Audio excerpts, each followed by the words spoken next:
Good morning BEd class. हम पढ़ रहे थे हमारे इतिहास के स्रोत। जो हमारे इतिहास का फर्स्ट पेपर है उसका फर्स्ट यूनिट का ही पहला टॉपिक है सोर्स ऑफ हिस्ट्री।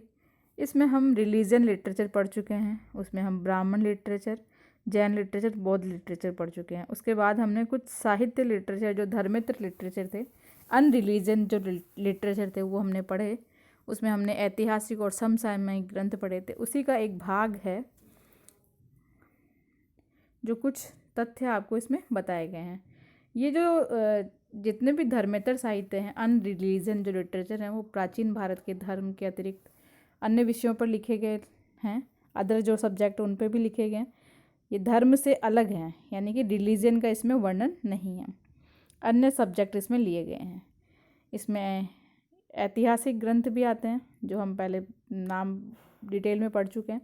कुछ बिल्कुल विशुद्ध साहित्य भी आते हैं, प्योर लिटरेचर भी आते हैं जिसमें किसी किसी प्रकार का कोई वर्णन नहीं है। कुछ नाटक भी, ड्रामा भी है, और अन्य जो कथा कोश हैं जिनको हम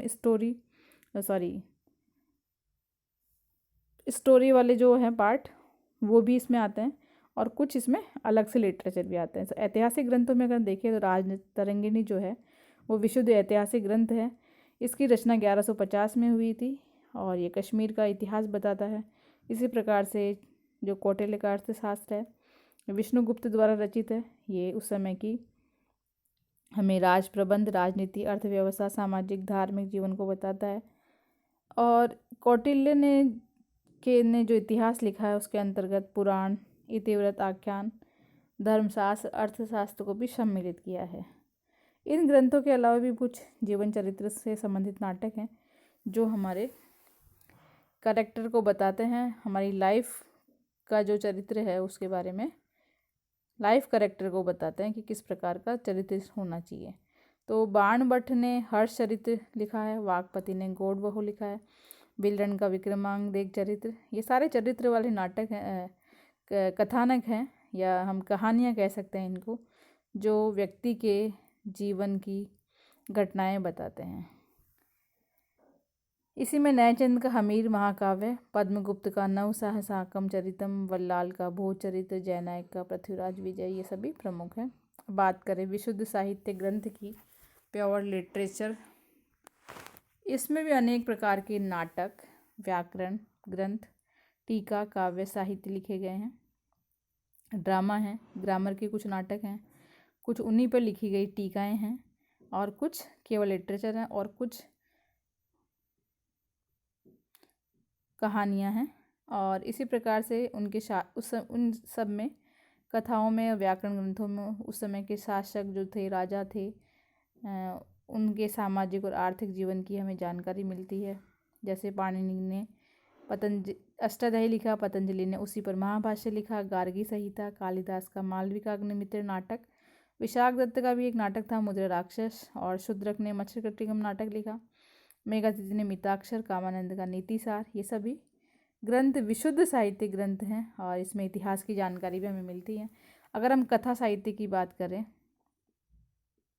स्टोरी लिटरेचर की बात करें, तो उसमें भी विष्णु शर्मा का पंचतंत्र, गुणाढ्य की कथा मंजरी, क्षेमेंद्र की बृहत कथा मंजरी, सौमेंद्र की कथा सरित सागर, अमर सिंह का अमरकोश, जो हमें उस समय की समाज की, जो हमारा समाज था उस समय का, उसकी जानकारी हमें देते हैं। अब बात करें हम क्षेत्रीय साहित्य की, जो लोकल लिटरेचर था, जो लोकल लैंग्वेज पे लिखा हुआ था, उन ग्रंथों की भी बहुत सारी प्रचुर मात्रा है। बहुत सारे ग्रंथ हैं वैसे जो हमें हमारे इतिहास की जानकारी भी देते हैं, जिसमें साहित्य, तमिल साहित्य संगम साहित्य लिखा गया था, कहलाता है ये।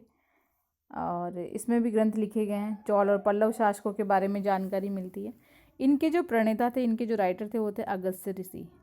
तेलुगु ग्रंथ धूर्जटी द्वारा लिखित, जो कृष्णदेव राय विजयम का विजयनगर राज्य था, उसके शासक कृष्णदेव की जो उपलब्धियां थी, कृष्णदेव राय की, उसकी जानकारी हमें मिलती है। राजस्थानी भाषा के ग्रंथ भी हैं जो हमारी राजस्थानी लैंग्वेज है उस पर भी लिखे गए हैं। जैसे चंद्रबरदाई ने लिखा है पृथ्वीराज रासो, पद्मनाभ ने लिखा है कान्हा उदय प्रबंध, बीठू सूजा ने लिखा है राव जयसिरोचंद, सूर्यमल मिश्रण का ने लिखा है वंश भास्कर, नैन्सी ने लिखा है नैन्सी ख्यात, बांकीदास की ख्यात, ये सभी प्रमुख ग्रंथ हैं। तो ये धर्मेतर साहित्य में ही ऐतिहासिक ग्रंथ आते हैं, विशुद्ध साहित्यिक ग्रंथ आते हैं, और इसी प्रकार से हमारे अंतिम जो इसका टॉपिक है विदेशी विवरण, ये भी हमारे धर्मेतर साहित्य में आता है, अनरिलीजियन लिटरेचर में आता है। विदेशी साहित्य की अगर हम बात करें तो ये प्राचीन काल में बहुत सारे विदेशी हमारे भारत में आए, इन्होंने हमारे भारत की संस्कृति का वर्णन अपने ग्रंथों में लिखा है। वो सारे विदेशी साहित्य अत्यधिक महत्वपूर्ण माने जाते हैं। तो आज हमने पढ़े ऐतिहासिक ग्रंथ, विशुद्ध साहित्य ग्रंथ और क्षेत्रीय साहित्य, हिस्टोरिकल लिटरेचर और प्योर लिटरेचर और लोकल लिटरेचर। और अब नेक्स्ट क्लास में हम पढ़ेंगे हमारे जो फॉरेनर लिटरेचर हैं उनके बारे में। Thank you.